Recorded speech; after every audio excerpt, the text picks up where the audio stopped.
Bonjour et bienvenue pour cette nouvelle vidéo où nous allons traiter des bases de données et plus particulièrement ce qui concerne le modèle relationnel.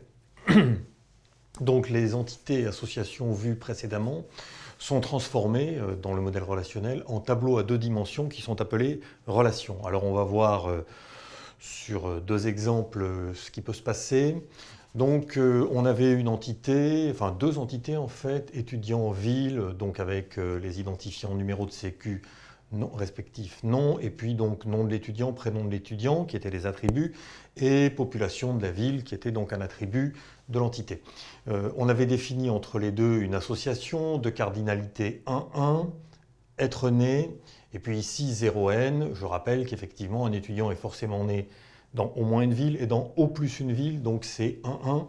Et pour les villes, eh bien, il y a des villes où il n'y a aucun étudiant qui sont nés, puis il y a des villes où éventuellement tous les étudiants pourraient être nés, et donc n étant le nombre d'étudiants. Alors, on va voir comment on modifie cette chose-là et comment on transforme l'association en relation. Donc on conserve le nom étudiant et le numéro de sécu devient la clé primaire, si vous voulez, donc c'est transformé en clé primaire. Et donc, c'est pour ça que j'ai mis devant le petit symbole PC. Donc, de la même manière pour la ville, je n'ai pas réécrit population là, hein, mais de la même manière pour la ville, donc on a une clé primaire qui est le nom de la ville. C'est donc la clé primaire prend la place de ce qui était précédemment l'identifiant. Et ensuite, alors, il y a un distinguo à faire. Donc, ici, on a une cardinalité max qui est 1.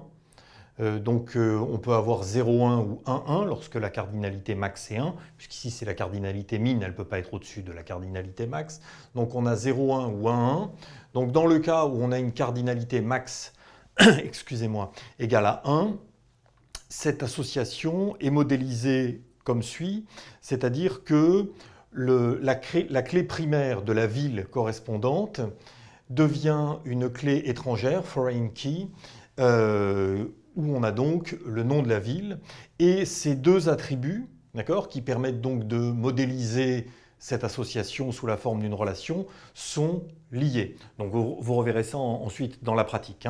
Le langage que vous utiliserez pour pratiquer ce genre de choses, c'est le langage SQL. Alors on va voir maintenant ce qui se passe dans le cas où on a une cardinalité qui n'est pas de la forme, qui n'est ni de la forme 0,1 ni de la forme 1,1, c'est-à-dire que la cardinalité max sur les deux excède 1. Donc ici, par exemple, on a notre entité étudiant, et notre entité matière. Donc la matière, son identifiant, c'est le nom, et puis on peut dire que par exemple, un des attributs, c'est le nombre d'heures attribué à la matière, si elle est choisie par l'étudiant. Donc on a des cardinalités, on a l'association étudie, donc la cardinalité, c'est 1n, un étudiant, on va considérer qu'il étudie au moins une matière, n, le nombre max de matières qu'on peut choisir, et ici, pour la matière, évidemment, admettons qu'elle soit proposée et qu'éventuellement aucun étudiant ne choisisse la matière, on est à 0, puis sinon on monte à n. Donc évidemment, si on transforme cette chose-là maintenant en une relation, donc là je l'ai remis, je n'ai pas recopié, donc évidemment les identifiants deviennent les clés primaires, et puisque là maintenant on doit pouvoir associer à cette clé primaire plusieurs clés étrangères, foreign key, puisqu'on est sur une cardinalité qui excède 1, et une cardinalité max qui excède 1, on modélise, c'est ça qu'il faut retenir, on modélise cette association par une relation de ce type qui va s'appeler étudie et qui comportera les deux clés étrangères, les deux foreign key, numéro de sécu et nom de la matière choisie, l'ensemble des deux constituant la clé primaire, qui définit la relation qui permet de modéliser cette association. Donc c'est un petit peu compliqué sur le plan théorique, et encore une fois, il faut pratiquer ce genre de choses.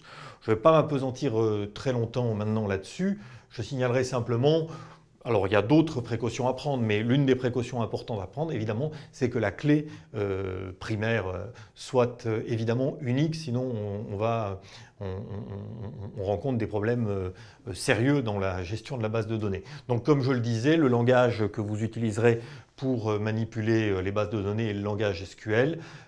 Et encore une fois, c'est vraiment un chapitre sur lequel il faut passer du temps sur la pratique. Si on reste uniquement au niveau théorique, on ne comprend pas grand-chose.